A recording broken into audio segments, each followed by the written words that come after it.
Good evening, everyone. It's Christopher Hale. Today is Memorial Day here in Rutherford County, Tennessee. As you know, I'm a candidate for United States Congress in the 4th Congressional District. It's an honor to be here tonight with Gina Mitchell Sims-Johnson, a veteran who served in the U.S. Army, who I've known for several years, and she's down in Franklin County. It's going to be a little bit different episode tonight. I want to, throughout the episode, we're going to highlight, as you know, Memorial Day is not Armed Services Day.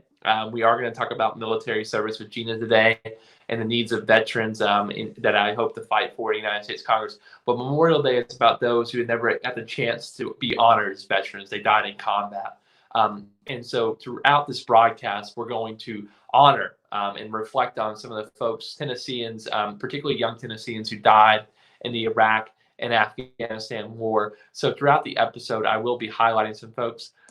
And so it gives you a chance to give faces to names and put your hearts with them and understand the pains that these families go through. And if you'd want to offer your prayers, and we'll be doing that throughout the broadcast tonight.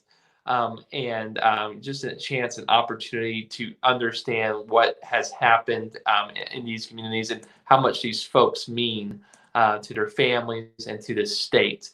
So we will be doing that throughout the broadcast. But I do want to introduce Gina. I've known Gina for several years now, and Gina served in the United States military for about a decade. She entered as a young woman of color, at a time where women of color did not have much leadership opportunities in the United States military, particularly here in the South. Gina, can you hear me? I hear you just fine. Thank you, Chris. Gina, thank you for being for us today. Gina, can you tell me a little bit, can you tell our audience a little bit about yourself? I've always thought about that sacred oath you take when you join the United States military, similar to what elected officials take, what lawyers take, et cetera. What compelled you to go down this track as a young woman and decide to join the military? Well, military service in my family has been a multi-generational thing, going all the way back to my grandfather who fought in the Philippine-American War. And we all know that was like 1899. And for every armed conflict in this country coming forward, I have had a family member who served. I happen to be the first and only female in my mother's family, and I am the first of the only two females in my father's family who decided that if our brothers and uncles and grandparents and great uncles could fight for this country, it was our duty to follow in those footsteps, because service to your country is the highest honor that I personally have ever had in my life. It meant more than me to a lot of other things that I've accomplished, because it was giving back. It was giving back to my country for what my country had given me. And I just felt it was my duty to serve. Well, Gina, we're very thankful for your service. We're thankful that you served our country and that you serve our state. And we know that this country is built on the service of our military women and men. Throughout the broadcast, I'm going to be highlighting some folks who are no longer with us. And I'm going to do our first one right here, and just to give faces to the men and women who have served our country. This person right here is Daniel T. Lee. Daniel T. Lee is from Crossville, Tennessee. He died in action on the 15th of January 2014 in Afghanistan. His dad said that Daniel lit up the room when he came in. Aside from his parents and his sister, of course, this Green Beret, as we can see here, was survived by his wife and his 6-month-old son. Gina, can you talk a little bit about the sacrifices military families endure? It's not just the person who serves, it's the entire community, or the final family and the entire community. And can you give us a sense of what that burden looks like? That burden looks like me. Not only did I serve for almost a decade, because of my service, I ended up with health issues. And that's why I had to medically retire. I meant to make that my career. I wanted to do my 20. But then I slid into the role of being a spouse and having a young son. And the separations are hard because depending on the MOS, which is the job that your spouse has, sometimes you don't even know where they are. And you definitely don't know what they're doing. So just that mental and emotional separation, the not knowing, is really, really, really hard. Now you have the advent of FaceTime and all of that, that eases that somewhat. But when I was serving, we didn't have FaceTime. We waited for the phone calls. We waited for the letters to come. And it was very, very difficult. And the not knowing part, and knowing that if there is a conflict, they're there in theater. And every time your phone rings, every time there's a knock at your door, your heart kind of seizes for that half second, because you don't know if it is that one dreaded phone call or that one dreaded visit that's saying that your loved one is gone. And the emotional and mental strain that that places on families sometimes can be the deal breaker. But a lot of units are really good about providing that support for the wives and the families, so that that strain is not felt to the degree that it used to be, especially back before my time and during my first initial enlistment in the military. It was hard. Well, and what's interesting about it is in your parents' generation, and so right now, I believe less than 1% of Americans serve in the United States military. I bet it's a little bit higher when you served, and particularly when your parents served. It was Right, much more of a cultural phenomenon that right. it's. I imagine in some ways it's an isolating experience as time goes on because less people understand it. Less people understand what it is like to serve. I want to highlight just very briefly our second person that I lifted up today. This is Army Captain Marcus Alford. He died in Iraq in February of 2010 at the age of 28. He's originally from Knoxville. Marcus's family was planning a homecoming party when they received the news. He was supposed to be back, I believe, about a month later. So he died very, very close to getting back home. Here's what his high school teacher said about him. He was a great kid. Every Thursday, he wore his ROTC uniform, and his chest was covered with all the decorations he'd gotten. He could be a handful at times, but you'd have to keep your face. You had to cover your face to keep from laughing. His friends said he was a bright, fun-loving father of two, and he sang in the choir at the First Calvary Baptist Church in Lunsdale. So that was Marcus Alford. Um, Gina, I'm running for office, and I'm running for federal office. What do you expect from your government? What should you expect from our government? What do the veterans expect from their government? To what Lincoln said. Lincoln said that we want to take care of the one who served and their orphan and their widow too. What can we do in government to better do that? Oh, I know right now a lot of veterans are struggling with getting the health care they need when they need it. During this current administration, they went in and they revamped the community care program, um, that soldiers can utilize to get community, care in their community, so that they don't have to always travel to a veterans hospital to receive it. And when they went back and they restructured things, there are now veterans who are having to jump through hoops to just get to see their primary care provider if they are here in their communities. There has to be all kinds of forms and phone calls and authorizations that have to be put in place. And it's really hard and it's stressful, especially those veterans who suffer with PTSD and things of that nature. If you need to see your mental health provider and you're told that you've got to wait for an authorization, and then 1 week passes and 3 weeks passes and then a month has passed, and you're still not getting that care that you desperately need, that is one of the things that has exponentially expanded the number of veteran deaths in this country, because the changes in the system Veterans don't do well with change. You give us marching orders and we'll carry them out. But when every time we go to get an authorization or we need care, when we find out that the method by which we can get that care has dramatically changed, and there are all of these extra steps that have been implemented, it's frustrating and it's disheartening and it's very hard, especially, as I said, the soldiers that suffer with PTSD or traumatic brain injury. They are used to a system of doing things, and when things are radically changed, it throws them off. And it's stressful for the families because the families, by extension, are also having to deal with this turmoil, and it's very taxing on the family structures. And I hope that that's one of the things that they will definitely look into as far as the healthcare.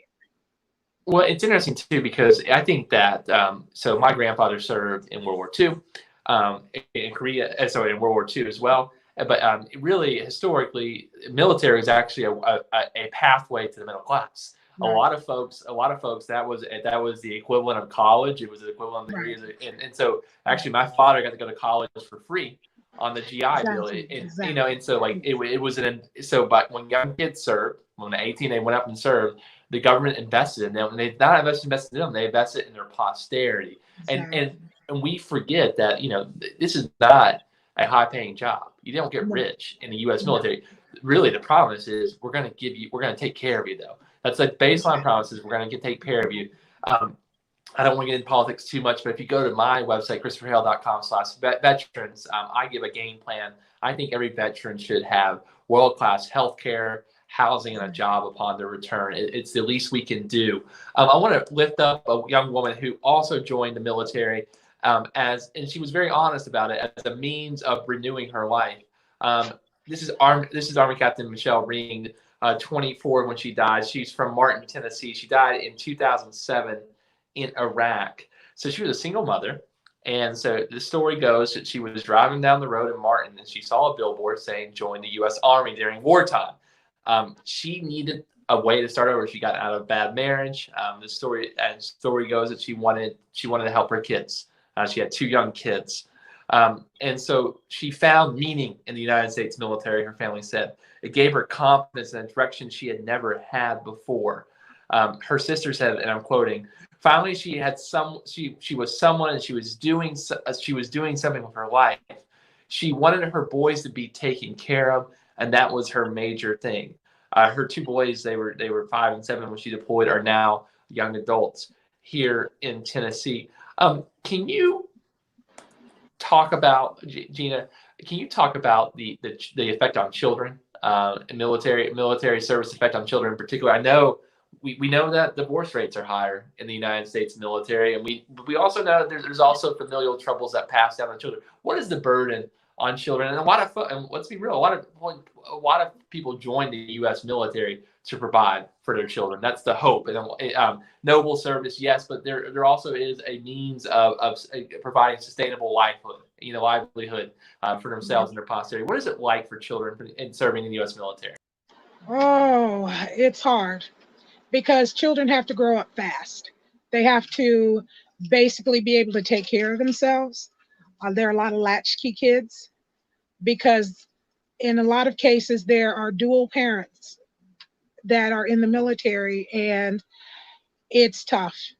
And when the parents are deployed, it makes it even tougher because they don't have that family support there. And the uncertainty that goes with it is tough on kids. I know myself with Sean, whenever his father had to deploy, the goodbyes were horrific. He cried for days and he always wanted to know when was daddy coming back. Especially when they're young, it's tough. And then as they get older, as you progress in your military service, it's even tougher because they can't lay down the roots. They can't have the long-term friendships that normal kids have because you're changing duty station every sometimes 2 to 4 years. So unless you can get an extension to stay somewhere for an extra 2 or 3 years, it is so difficult for children because they're always saying goodbye. The moment that they feel like there's some stability, they're getting sent to Germany. Then from Germany, they may come back stateside. And then they come to stateside and then they go to Japan. So it's tough on children because it's hard for them to feel like they have a foundation. And one of the things you kind of highlighted, I think, again and again, is we kind of connote there's a historic notion of military service being in context of a war. And there's a war that you fight in, and that's it. But the vast majority of people that do military service now, I believe, according to that stats I see, are a decade or longer. These are careers. These are careers that last beyond a conflict, and they go further and further. And I want to this next story kind of highlights that reality. So this is Master Sergeant J.D. Davis. J.D. was actually the first death of any Tennessean in the war in Afghanistan. He died at the age of 39, which is quite old to be deployed. He was far up the ranks. He's from Elizabethton. He was a decorated Green Beret. At his funeral, there was an open letter displayed next to his great casket from his daughter Christine that wrote, "She is, quote, the proudest daughter in the world." It strikes me that we talk about the burden being borne by children, but it's also a burden on the entire community. And it seems like there has to be community buy-in. What does our culture need to do? What do people outside government? What do we need to understand about military families? How can we do better as Tennesseans, lifting up the military families in our community? Obviously, there's bases, et cetera, but the vast majority of folks live civilian lives. And so what can we do as everyday Tennesseans to support military families? They need to understand that there are stressors that you will never imagine. There are things that military service members have to contend with in their lives. There are things that you see that you would not wish on your truest enemy that you have to contend with. And that's the difficult part. The not being able to relate. People, it's not really relatable if someone has not been in the military or have family that has served. It's people understanding that 24/7, 365, you belong to Uncle Sam. You could be in the middle of your wedding, but if Uncle Sam says you're deploying, you're gone.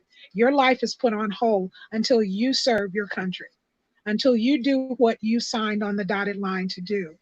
And as a community, as you said, you don't get rich in the military. And there are a lot of soldiers, especially veterans, who are getting out that do not have the financial wherewithal to be able to sustain the things that they need for their families because of, for one reason or another, they're ill-equipped to do so.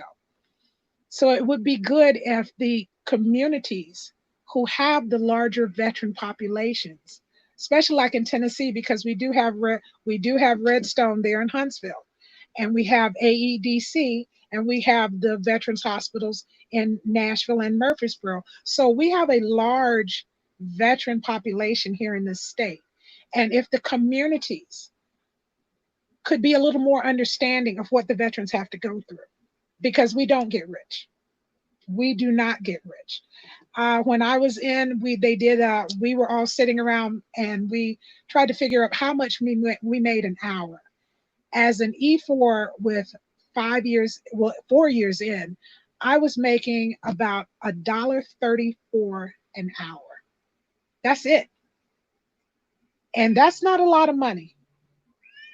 People think we make a lot because they were like, oh, well, you live in government housing, you don't get this, you get that. It doesn't balance out.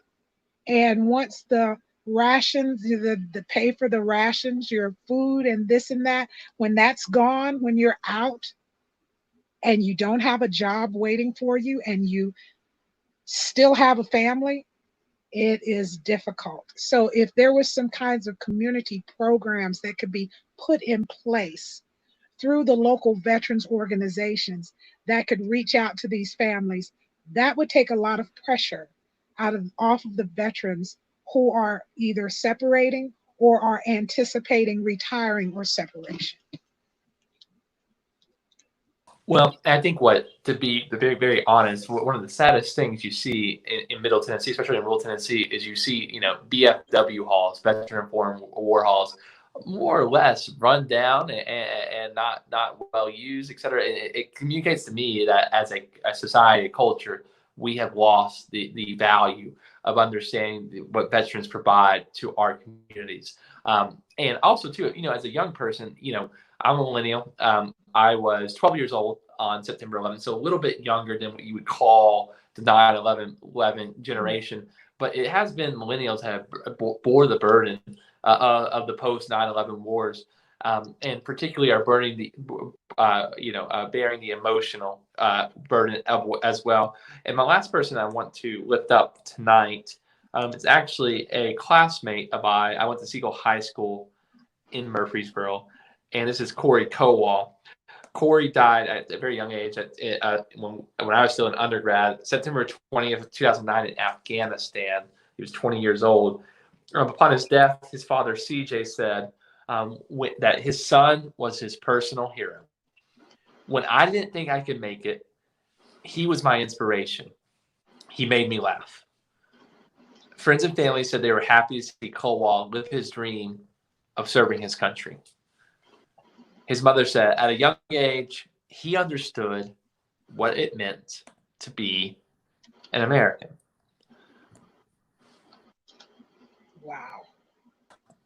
It's interesting to me because if you look at the way we understand military service, it is, we pay for your back, we pay for your mind, we pay for your sweat, but we can't pay for your heart. Like you said, that Gina said that she did this not because of the paycheck, not because of the benefits. She did it because it was familial. It was what you did. It was everyday patriotism. But it seems to me that the government's everyday patriotism ought to be in return ensuring that if you serve honorably in the military, if you give your life to the military, that we should serve you upon the completion of your term. That world-class healthcare, a job, and housing should be guaranteed to every veteran. Exactly. Thank God for Memorial Day. Thank God for Veterans Day, Armed Forces Day. Yeah. But at some point, I've always said it: if you need a week to honor someone, they're not getting paid enough. If you need a week to honor, they're not doing enough. And so I think that as we imagine going forward, we need to rehaul. Veterans cannot just be simply getting by. We need to take care of them, and we need to be unafraid to say that. And it's not socialism; it's patriotism. We have a few questions, and I want to get a few up. Let's see. Kirsten asks. I'm going to change this a little bit. Kirsten asks, "What should the government be doing best for our veterans?" You already talked about that in terms of healthcare. But if you had the list the greatest frustrations you've had personally, that would be helpful in dealing with the government after your term of service. What you said? Has it been paperwork? Has it been bureaucracy? Has it been getting the help you need? What has been the biggest frustration you faced as a retired military servicewoman? The bureaucracy, all of the red tape. I had friends whose father served in Vietnam. They got messed up there. They still haven't gotten their 100%. They're still being put on waitlisted. They're still the process is being drug out, and people are dying destitute because you can't afford to pay for health care.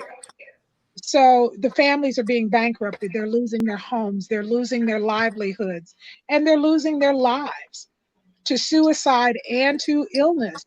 And that is frustrating when you see your fellow soldiers who served when service was hard, and they're being overlooked and they're falling through the cracks, and that should never happen.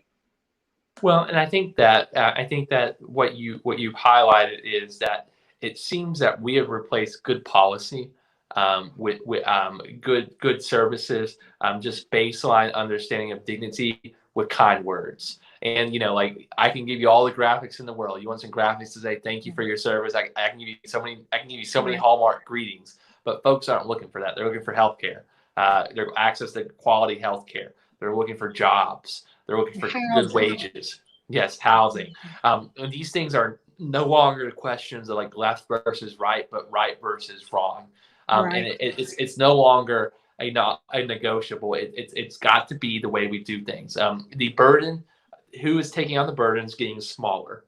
So I think what we can give in return must grow bigger. It's not like we have a huge population of veterans; it's actually declining. So I think our Right. ability to take care of them should increase. Any final words, Gina, that you want to leave us with? Actually, before I do that, so this is an interesting question. How do we talk to more military?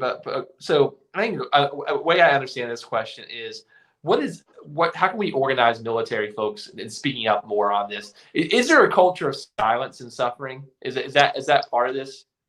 Yes, it is, Okay. because you're taught that the military is your life. You dedicate yourself to your country, and you don't speak ill of your country because that Hmm. makes you unpatriotic. But when you are suffering, when you have been up for 72 hours straight because you have developed insomnia because you have PTSD, and your thought processes are rattled and your life is falling apart around you, you still have that in the back of your head because that's what they teach you. Hmm. We had a first sergeant that said, if we wanted you to have a family, we would have issued you one, because your job is the military, the military, the military. You stick your family and God in there where they belong. And that is the culture. You put the military first and yourself second. And that whole silence, that whole aspect of keeping silent and suffering in silence, is something that is bred into you as you serve. And that is something that the community needs to reach out to their veterans and say, hey, we get it. We Well, get it. And we're willing to listen. Well, Gina, I hope to win this election, and on the 5th of January next year, I get sworn in. So every office is a military liaison. I really would love if you ever consider taking that job, because I think that what we need is we need a person on the ground who's an employee of this government, an employee of the United States Congress, to ensure that the veterans, the military men and women of our congressional district, that their needs are being heard, and that they have a voice, that they aren't being squished aside, and I don't apologize for knowing how government works and to make it work better. And we need to make sure that we listen and understand, but also act on behalf of the needs of the military men and women, the veterans, those who've served abroad, served at home. Gina, thank you for your service. Thank you for all you've done for this country. I'm going to fight for you. So I really appreciate And it. and Chris, I want to thank you for running, because when you said you were going to run, I was so excited, because I was like, Chris Hale is what Tennessee needs. Well, I appreciate And that. we will do everything here to support you in Franklin County. And I've been talking to my fellow vets, and they said they were going to tune into this broadcast, because I told them if we're going to get it done, Christopher Hale is the man to do it. Well, I And appreciate if that. I could do anything to help you in your quest to better things for the veterans in the state of Tennessee, it would be an honor. Well, And I thank you. hope we get there, and I hope we have a job for you on the 5th of January 2021, because we need you. Thank you, Thank Gina. you, dear. You have a good evening. That was Gina, who Sims-Johnson, who was a former military woman, United States Army sergeant, down in Franklin County. To every veteran listening tonight across the 4th congressional district in the volunteer state, the state that has a historic tradition of stepping up in times of need in service to the United States military. I am here to fight for you. tonight, it's not about politics. It's about our community. It's about those who have served and given their last measure of full devotion. Um, and I hold them in my hearts. May God bless our fallen heroes, and may God protect our troops. Good night.